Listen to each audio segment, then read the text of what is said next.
warahmatullahi wabarakatuh.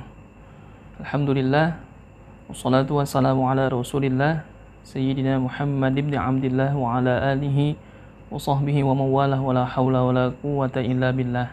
Amma ba'du. Ma'asyiral muslimin wal muslimat rahimakumullah. Salah satu sholat sunnah yang disyariatkan lebih afdol dikerjakan secara berjamaah adalah sholat Idul Fitri. Kita tahu sholat Idul Fitri itu adalah sholat yang dilakukan min tulu'i syamsi ila zawali min yaumi Idul Fitri, yaitu dilakukan dari terbitnya matahari sampai waktu zawal di hari Idul Fitri, yakni al-awwalu min Syawal, yakni tanggal 1 di bulan Syawal. Hukumnya bagaimana sholat Idul Fitri itu? Sholat Idul Fitri hukumnya sunnah, ya, gitu.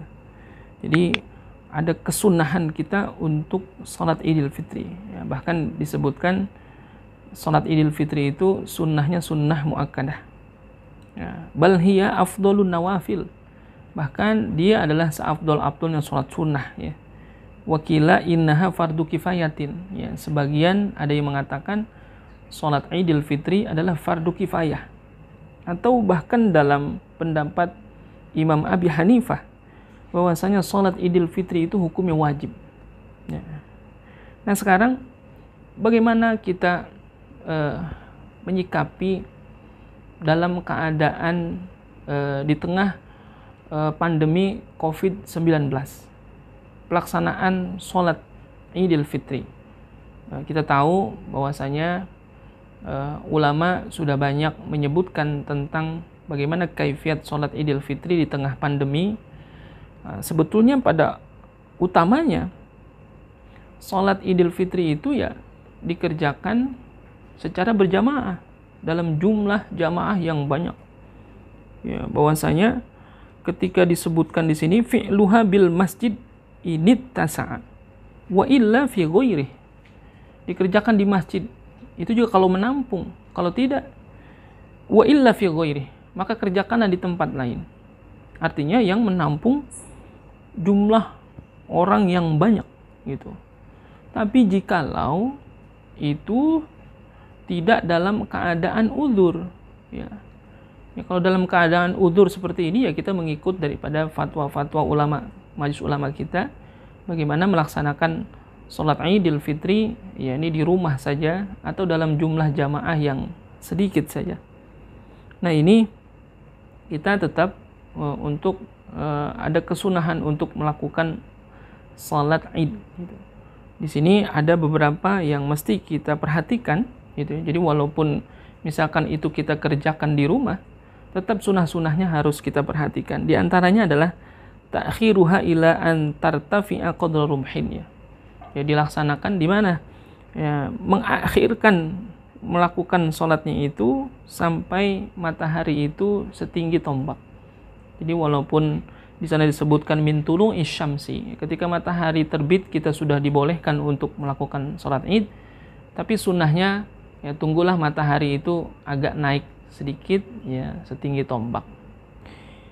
Dan juga ada kesunahan kita untuk ihya'ul lailatihima bil ibadah, itu menghidupkan malam keduanya dengan beribadah. Arti malam keduanya malam Idul Fitri atau Idul Adha, ya, besok ini malam Idul Fitri, ya, malam-malamnya kita isi dengan ibadah, bukan dengan hura-hura, bukan dengan berfoya-foya dan lain sebagainya. Ya, hari kemenangan artinya kita apain? Kita isi dengan banyak ibadah kepada Allah. Dan juga al-ghuslu, ya, mandi, ada kesunahan mandi, gitu. Lalu at-tatayyub wa tazayyun, membaguskan dan menghias, ya. Ya, tidak mesti baru, ya, yang penting bersih, bagus, ya, pakaian yang terbaik yang kita punya kita gunakan untuk sholat Id, ya. Dan juga di sini ada kesunahan, ya, ketika kita mau melaksanakan sholat Id itu bahwasanya ta'khiru sholati Idul Fitri ila irtifa'i syamsi qadra rumhin. Itu. Jadi mentakhirkan sholat Idul Fitri itu sampai betul-betul matahari itu naik setinggi tombak. Kalau Idul Adha diutamakan lebih awal karena akan ada pemotongan hewan. Dan juga di sholat Idul Fitri sebelumnya kita disunahkan untuk makan dulu tuh. Ya, berbeda dengan sholat Idul Adha, justru kita menahan diri untuk tidak makan. Tapi kalau sholat Idul Fitri disunahkan kita makan dulu. Afdolnya ayyakuna bitamrin, afdolnya dengan kurma gitu, witran, ya, ganjil gitu. Bagaimana kalau kita mau sholat Id lalu makan ketupat, boleh nggak? Ya boleh aja. Cuman afdolnya adalah dengan kurma. Nah, itu adalah beberapa sunnah yang mesti kita perhatikan ketika melaksanakan sholat Id. Dan juga ada kaifiat sholatnya, bagaimana tata caranya.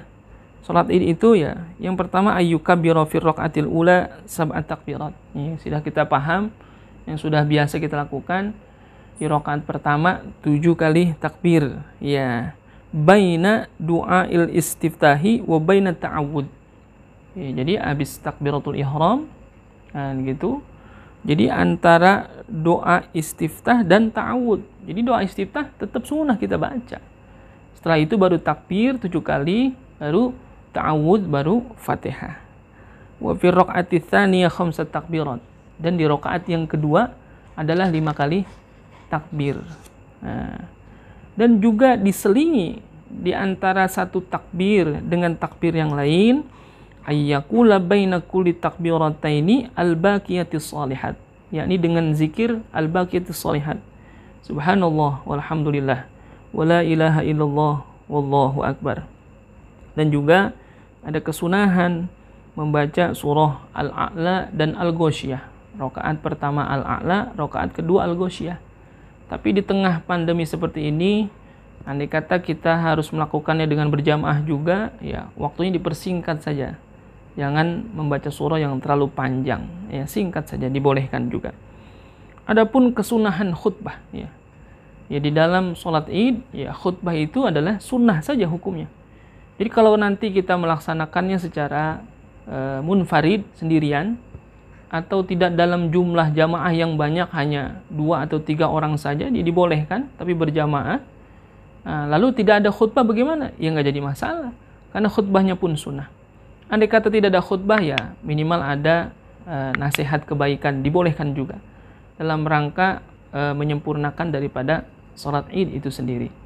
Ya mudah-mudahan kita senantiasa diberikan kesehatan, panjang umur, bisa sampai kita kepada hari kemenangan kita, yakni di Idul Fitri, kita bisa melaksanakan sholat Id secara berjamaah ataupun dengan munfarid. Tetap kita mengikuti daripada himbauan ulama-ulama kita dalam menjaga makin meluasnya penyebaran daripada COVID-19.